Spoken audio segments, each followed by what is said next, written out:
Alright guys, welcome back. Just a quick update on the state of my channel.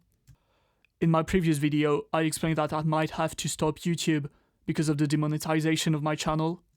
And since I was basically losing my revenue, I had to ask for people's support. And you guys were quite responsive. I got some support on Patreon and PayPal, so of course I'm gonna keep uploading what I can. Thank you very much. If you want to support me, you're gonna find all the links in the description. This is the only way I got to keep the channel alive right now. Also, I'm doing a masterclass to teach you my tips and methods to make tactical analysis. All details in description. So there we go for a new analysis.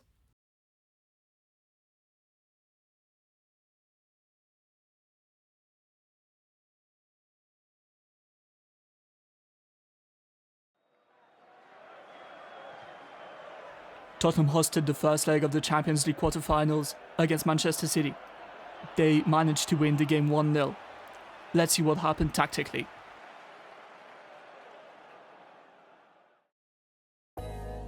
Spurs lined up in a 4-2-3-1 formation. The double pivot in midfield was Sissoko and Winks, and 4 attacking-minded players by their side. City came in a 4-2-3-1 as well. David Silva was the number 10. No Sané, De Bruyne or Bernardo, all benched or not fit to start. Manchester City had 57% possession in the first half. Let's break it down. City's first pattern was to build with Delph coming inside as an inverted fullback to make a double pivot, while Gundogan was on the left. Their tempo was slow and careful in possession. Spurs held a high 4-2-3-1 shape, but centre-backs were left off pressure. They would mainly block the central solutions. City built down the wings, with Aguero and Silva dropping deeper, and then Spurs had to close the space on the wings. There we see the same build-up pattern, with Delph inside, Gundogan on the left, so the only safe passing lane available was to play to the wings.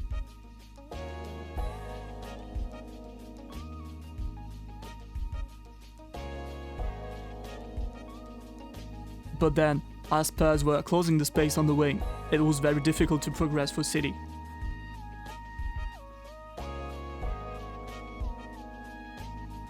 After a few minutes, there was a slight change. Delph was back to the left, and Gundogan was in midfield to form the square with Aguero, Silva and Fernandinho. Gundogan's found, but there's no orientation or pass through middle. He solely plays on the wing.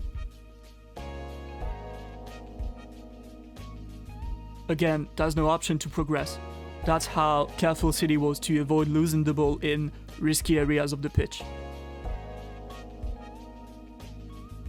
As a consequence, in the first half, City played only 13% of their passes in the offensive third, whereas Spurs played 33%. Despite their minimalistic approach, City could have taken the lead very quickly. New change in the animation. Silva was back on the ball side as a number 10, and Aguero was in a striker position to keep the centre-backs busy. With 5 players in the zone instead of 4, here Silva's free between the lines. It started up a very good move. But it was still difficult to create with such an animation though. It relies a lot on the individual level of inspiration of players on the wing, like here with Raheem Sterling.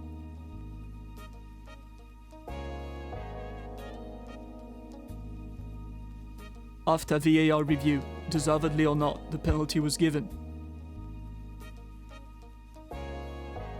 Lloris stayed on his penalty save series, and Aguero didn't score in a Champions League quarterfinals.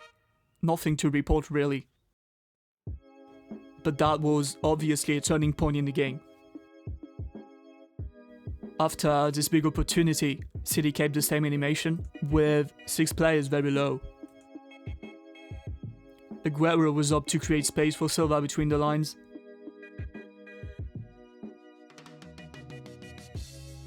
But without any tempo, Spurs kept them under control efficiently.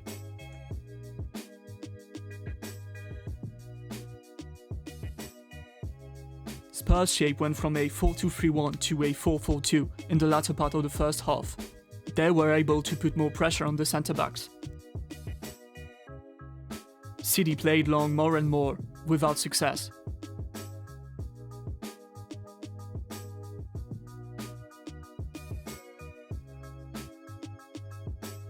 But whether there was pressure or not, as it was difficult to combine between the lines, City played long.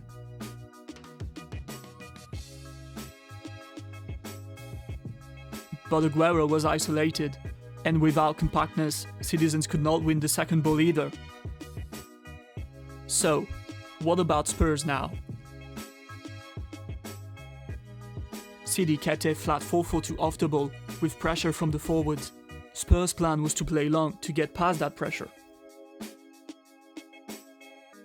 So, long balls were played in the zone of Harry Kane, with players compact on that side to fight for the second ball. 100% vertical play.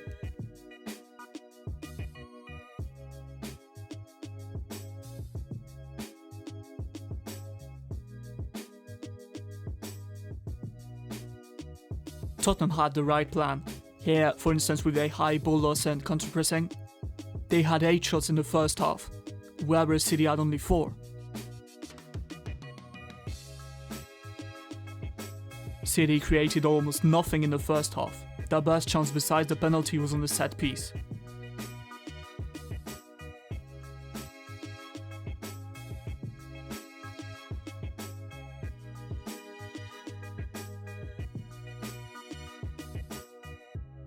City kept their system, but they played higher with more intensity.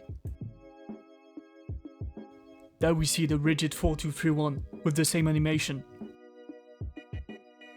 But there was the will to be dynamic and make something happen. Even a simple 1-2 can make a difference. This was not something we used to see in the first half.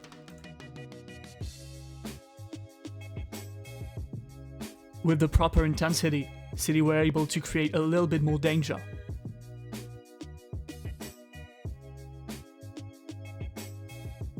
Tottenham didn't change their play either.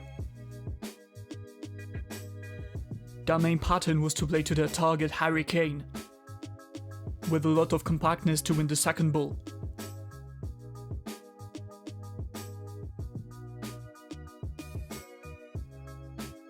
And of course they would be dangerous on quick transitions too. Look at the outside-inside run from Son, a very smart move. At the 55th minute, Kane was out after a very tough challenge with Delph. Apparently a very serious ankle injury. So Lucas Moura went in.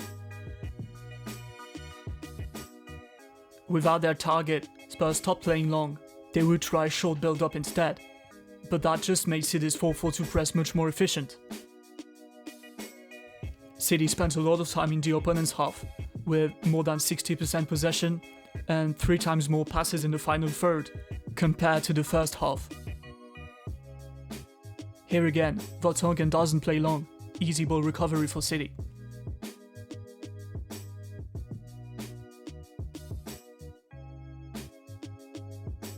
Citizens were playing much higher, but it was still very difficult to create danger on the wings, especially because the wingers were left in mostly 1v2 situations, and they were not very inspired.